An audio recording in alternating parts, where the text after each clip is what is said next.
I want $1 million and I want to find a way that is compatible with me to receive it. Okay. Now there's less resistance in that.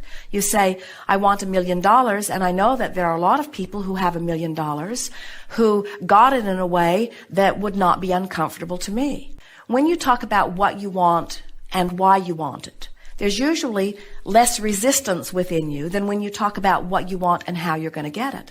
Because when you pose questions that you don't have answers for, like how, where, when, who, then it sets up a contradiction vibration within you that slows everything down. Statements such as, there must surely be many people on this planet today who have $1 million and in excess of it, who at one time were standing right where I am, just wanting it and having no idea how it was going to come. Feel how resistance-free that statement is.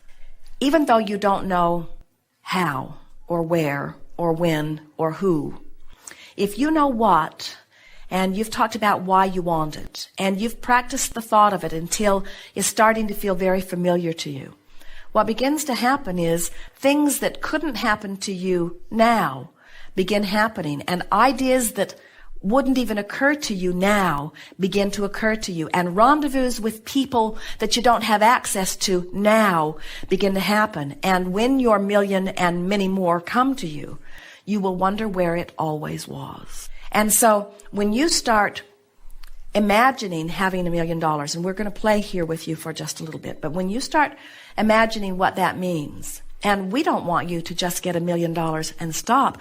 You're going to want $1 million always at your disposal. You're going to want to spend that and have another on its heels, because we promise you, once you get used to millions of dollars moving through your experience, $1 million won't last you very long. So what is it that we are wanting you to trust in?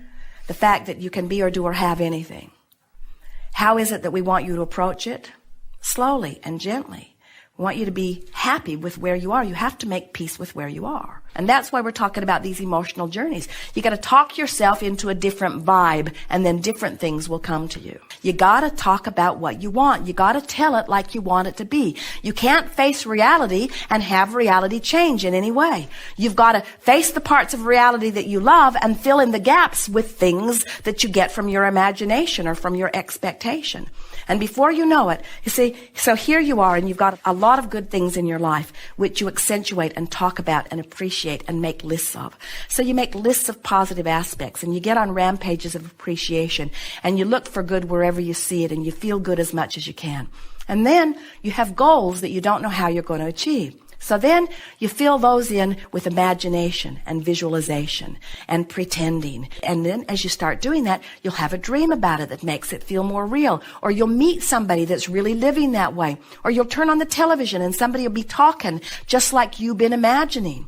Or you'll pick up a book, or you'll hear another interview. In other words, the universe will help you to rendezvous with whatever the vibration is that you've finally achieved. And little by little, you just work yourself in to where you've filled in the gaps that you're not now living with your vibration as you've used your imagination. The universe does not know the difference between someone who has $1 million and someone who just feels like they have $1 million.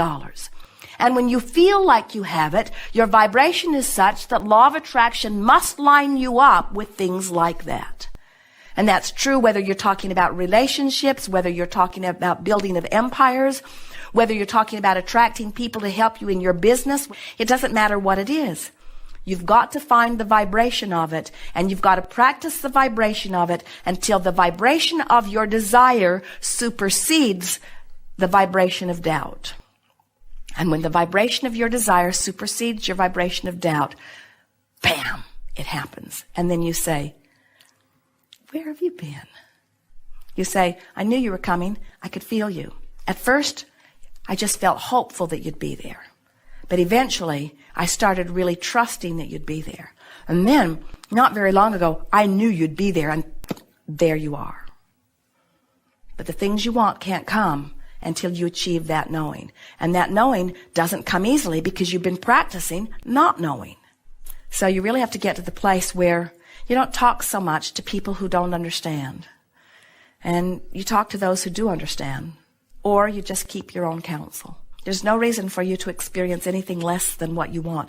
And if you have the ability to imagine it, this universe has the ability to give it to you. Knowing it, knowing that you want it, asking for it, is step one and step two, because you've asked and the universe is given. Now you just have to get out of the way.